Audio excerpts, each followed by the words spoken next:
Senator, we know we're not going to hear what the Supreme Court thinks about health care until June, but yesterday the president did make some comments that have some people, including the front page of the Wall Street Journal, guessing that they're right now on the defensive, trying to prevent this rule from getting struck down or this law from getting struck down.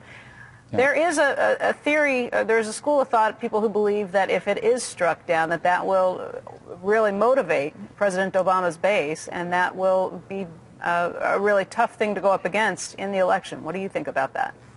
Well, I haven't spent a lot of time doing the political calculation on it, and I don't know what the answer to that question is.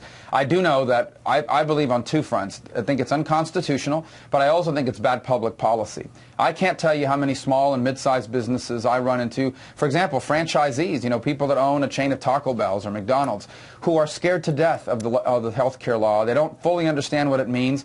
They cannot afford to go out and hire a lawyer to explain it to them because even the lawyer can't tell them because the rule hasn't been written. So what are they doing? They're deciding, you know what, let me go part-time, or let me hire a bunch of part-timers, let me cut back on hiring, let me not expand and open up a new business until I fully understand what this law means. That alone is reason to repeal this. Not to mention the cost. The law is incredibly complicated. There are a lot of people who have been trying to figure it out, but there's also a problem of millions of uninsured people in this country. Is there a plan to come back up against, I mean, will you pledge now that if that law is struck down, that the Republicans will offer up or try and get past something to deal with the uninsured in this nation? Yeah, and even when I was campaigning, I said we shouldn't just be about repeal. We should be about repeal and replace. We do have a health insurance problem in America and how we pay for our health care. Absolutely. And I think we need to empower the individual to buy their own health insurance if they want to buy it, to have the same tax benefit their employer has, to buy it from any company in America that will sell it to them. In essence, I wish more Americans had as many choices as their members of Congress do when they get their health insurance. Members of Congress get to pick from 10 or 12 plans, and you get to decide how much you pay a month depending on which kind of plan you want. How many people out there get that? What you get is a book from your employer that says, here, pick your primary doctor, but you don't get to pick your health plan. I wish more people had the chance to do that. Senator, what do you want to do about all those that are uninsured? What ultimately is the answer to that, that conundrum? Answer that again. I think, yeah, there's two things. The first is there are people that... No, but just okay, go ahead. Go ahead.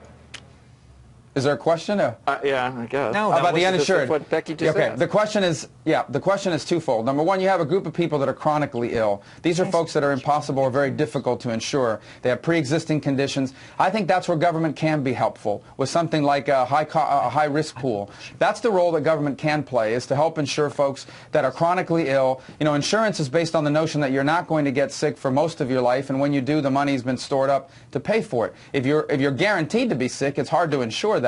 That's where government can be helpful, is a high-risk pool for folks like that. For everybody else, there should be a vibrant free enterprise market in health care so that individuals, for example, can buy their own health insurance. So your employer can decide, I'm going to give you health insurance, or I'm just going to give you the money so you can buy your own health insurance. Now, I would get the same tax treatment as my employer would get. I would be able to buy that insurance from any company in America that will sell it to me. Small businesses would be able to pool together with other small businesses and create buying pools among their employees. These are the kinds of options that we should consider for the rest of us, for the healthy, insurable folks. For those that have pre-existing conditions, that's a role government can and would be able to play at the state level in creating high-risk pools.